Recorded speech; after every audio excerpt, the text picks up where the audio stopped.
पलकें बंद रखें।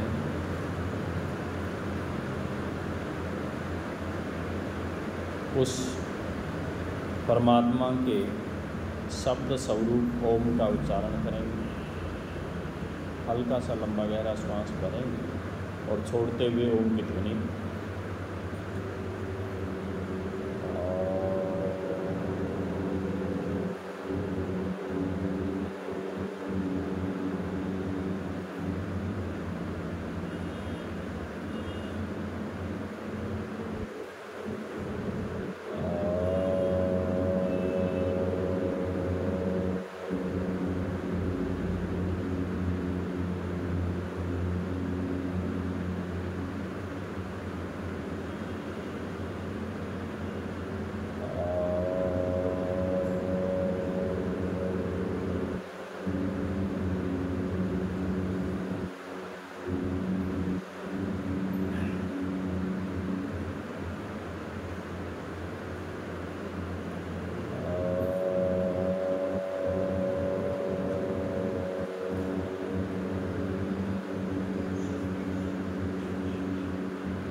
रिलैक्स कर लेंगे, हाथों को जोड़ देंगे। उस परम शक्ति का, उस परम चेतना का ध्यान कर लेंगे जो इस सृष्टि के रचयिता हैं, जो घट घट में विराजमान हैं, जिसके कारण से हमारा शरीर चलता है, जिसके कारण से हम इस संसार को भोगते हैं, जिसके कारण से ही हमारा घर बार है, परिवार है, और संपूर्ण सृष्टि भी केवल उसी परमात्मा की देन है।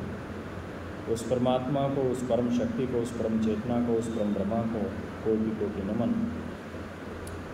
भगवान कृष्ण को नमन कर लेंगे, राधा मैया को नमन कर लेंगे, और भगवान कृष्ण से जुड़े हुए उन समस्त भक्तों को जो कि उनका गुणगान करते हैं, जो वृंदावन धाम में वास करते हैं, उनको भी नमन करेंगे।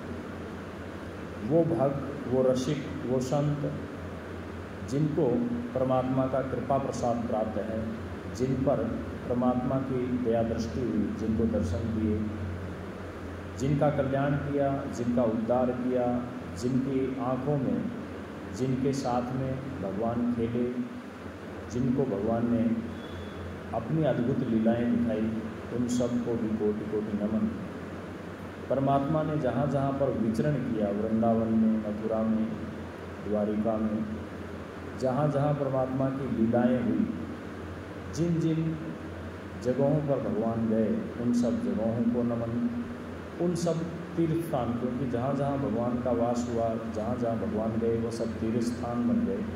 जहाँ भगवान ने जन्म लिया, जहाँ भगवान का पालन पोषण हुआ, वो सब आज हमारे तीर्थ स्थान हैं। उन सभी तीर्थ स्थानों को नमन। जहाँ भगवान की लीलाओं को जिन संतों ने गाया, उनको नमन। जिन संतों ने लिखा, भक्तों ने लिखा, उनको नमन। जिन संतों और भक्तों ने उन भगवान को साक्षात दर्शन जिन्होंने प्राप्त किए उन सबको भी नमन। गोवर्धन पर्वत को नमन। भगवान कृष्ण की जन्मस्थली को नमन। कार्यस्थली को नमन। यमुना जी को नमन। और वो समस्त स्थान जहाँ जहाँ भगवान के स्वरूप विद्यमान हैं, चाहे वो गोविंद देव जी हो, चाहे नाथ द्वारा हो, हर जगह है जहाँ जहाँ भगवान गए या जहाँ जहाँ भगवान की प्रतिमाएं स्थापित है, वहाँ उस भाव से परमात्मा ने जो दर्शन दिए वहाँ के लोगों को प्राप्त किया, तो उन सबको नमन। भगवान राम ने अपनी लीलाएं जहाँ जहाँ बिखेरी, जहाँ जहाँ लीला करी, उन सब जगहों को नमन। उन सब संतों को, भक्तों को, लोगों को भी नमन जिन्होंने उनके दर्शन प्राप्त किए। जो उनका नाम जाप करते हैं उन सब नाम जापकों को नमन। जो उन नामों को लिख करके पुस्तकों के रूप में संकलित करके उन ग्रंथों के रचयिताओं को नमन। उन स्थानों को नमन जहाँ जहाँ भगवान के चरण कमल पड़े, जहाँ जहाँ भगवान ने विचरण किया, चाहे वो अयोध्यापुरी हो, चाहे वो लंकापुरी हो, चाहे विभिन्न प्रकार के वन जहाँ जहाँ भगवान ने घुमाई करी, उन सब जगहों को भी नमन। सरयू जी को नमन। उनसे जुड़े हुए उनके माता पिता को नमन, उनके भाई बंधु को नमन, उनके परिवारों को नमन, उनके संतों को नमन, उनके गुरुओं को नमन, उनके भक्तों को नमन, उनसे जुड़ी हुई समस्त पशु पक्षी प्राणी लताएं, उन सबको भी नमन। जहाँ जहाँ भगवान के विग्रह हैं, जहाँ जहाँ भगवान के मंदिर बने हैं, जहाँ जहाँ भगवान का वास है, जहाँ जहाँ साधु संतों ने उनकी पूजा पाठ करके उनको प्रकट किए हैं, उन सब जगहों को भी नमन। भगवान शिव को नमन जो कैलाश पर्वत पर निवास करते हैं। माँ पार्वती को नमन। जहाँ जहाँ भगवान शिव ने अपने लीलाएँ करी, जहाँ जहाँ लीलाओं के दर्शन हुए, जहाँ जहाँ उन्होंने तपस्या करी, जहाँ जहाँ उन्होंने भक्तों को दर्शन दिए, चाहे वो काशी विश्वनाथ हो, चाहे उज्जैन हो, चाहे हरिद्वार हो, जहाँ जहाँ माँ भगवती को, गंगा को जिन्होंने सिर पर धारण किया, उन ऐसे महायोगी को, ऐसे आदि योगी को, ऐसे नाथों के नाथ, ऐसे देवों के देव महादेव जी को भी नमन। ब्रह्मा जी को नमन जिन्होंने सृष्टि का सृजन किया और इस संसार की परिकल्पना करी। विष्णु जी को नमन जिन्होंने इस सृष्टि को संहरित किया, जिन्होंने इस सृष्टि को सींचा, जिन्होंने इस सृष्टि को पल्लवित किया, बढ़ाया, उन विष्णु भगवान को नमन।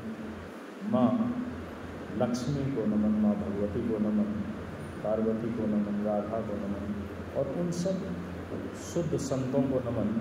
सूरदास जी को नमन, रविदास जी को नमन, रैदास जी को नमन, मीराबाई को नमन, दादा बाबा को नमन।